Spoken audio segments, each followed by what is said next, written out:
All right, we're here with Central Methodist men's head coach Jeff Sherman after a 67-65 win over Avila. And coach, just kind of go back to that final possession. You get the timeout with about 12 seconds or 24 seconds to go.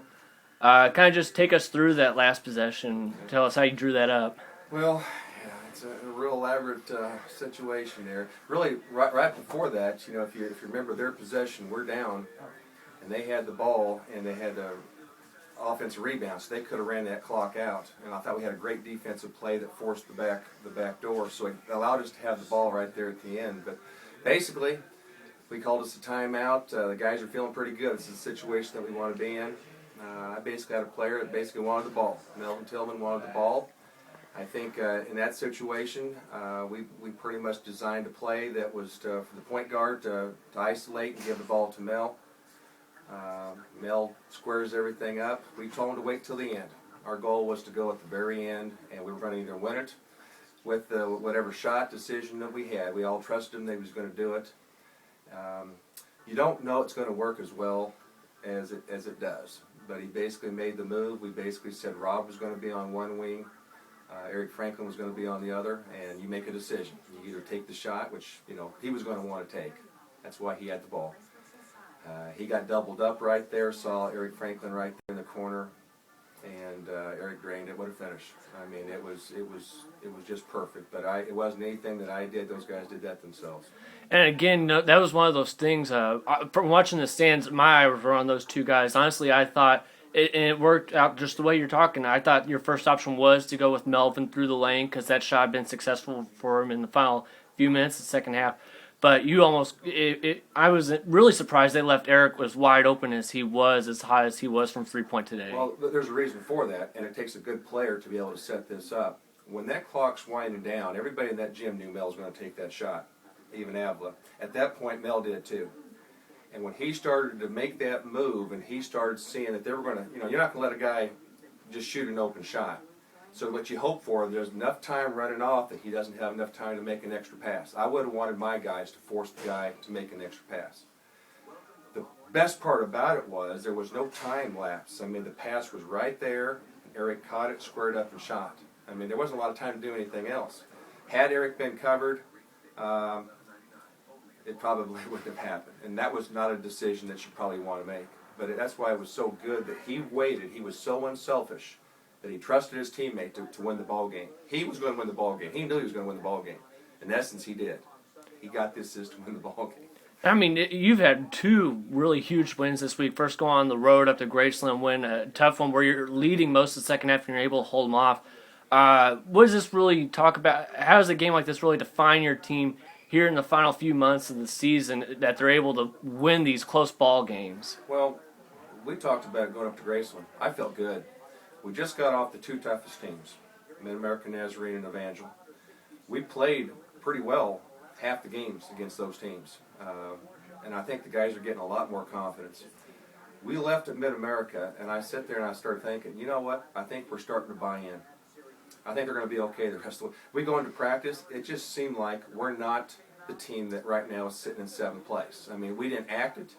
We went to Graceland, which is one of the toughest places to win, and we were ahead most of that game. We beat a team that beat us by 20 the first time. The guys' attitudes changed. Our goal has changed. We can't win the conference.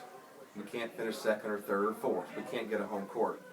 Our goal was to be the best and hottest team when the playoffs come. And the way to do that is see if we can't win the most games or final six. And we've got a 2-game winning streak right now. We haven't had that but one time all year. The guys are coming together.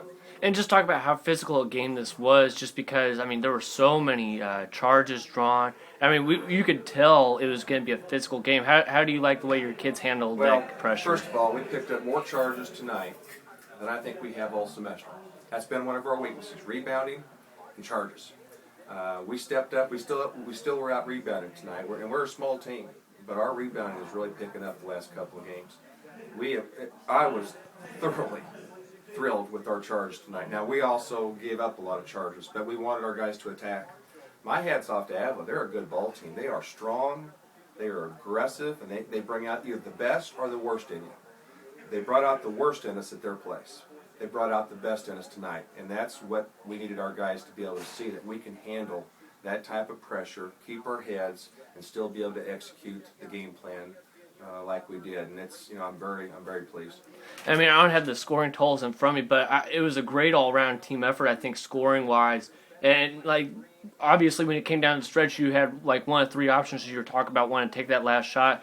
Really, you had so many different scoring options with kids throughout the game. I mean, one player, Elliott Blackwood, had a great stretch in a 5-minute span.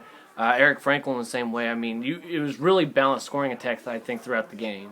We've been balanced most of the year. We don't have any one player, and that's good or bad. I'm not going to turn away a 20-point score if you have one, but we've been balanced pretty much all year. Our leading scorers anywhere from 12 to 13, and then we've got a bunch of guys that are anywhere from 13 to 8. So I think on any given night that we've got players that can step up and score, and I think we're a hard team to play. It's taken us a little while to be consistent. And I think we can be I don't think anyone else in the conference wants us to get hot, because we're a hard team to play. And I think our guys are starting to realize that they're a hard team. And again, such a back-and-forth battle there down the stretch. I mean, you all would be up by 4, then 2 minutes later they'd be up by 2. Really, I thought the thing that was really important was coming down to free throws, because you all got there more often, just like we saw in the girls' game. And I thought that made a difference, especially when Elliott kind of hit a couple free throws there with about 4 minutes to go. And then Eric comes in and gets those big three-pointers. I mean, the way your kids had composure down the stretch offensively, I thought really had an edge over Avila. Well, that was the difference. The free throws, I mean, they only shot 7 for the night, and we shot 17. So when you have a one-possession ball game, I think we were 12-17, but if you're only allowing a team 7 free throws, I mean, that's going to give you an edge. And that's, I wish we would have got to the free throw line a lot more than that. That's not enough. But with the scores in the 60s, I mean, that did. You're right. That was the difference in the game. They scored more field goals than we did. They out-rebounded us a little bit. The turnovers were even. So had we not been able to get to that free throw line, we probably wouldn't have been able to put ourselves in that position that we had there at the end. I mean, career win for you, number 487. Have you had any come down to the stretch like this where you're able to hit a three-pointer at the buzzer? Well, we haven't this year. I mean, I told them after the game in the locker room, this is reminding me of home, which is here. We've done this for a number of years.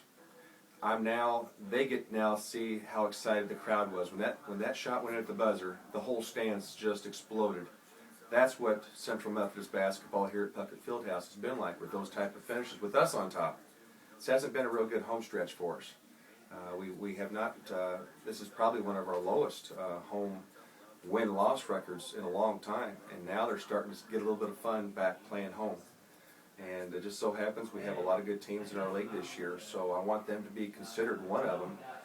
They're now willing to work and try to buy that respect. And I think this week was the best week we've had all year, and I'm looking forward to next week.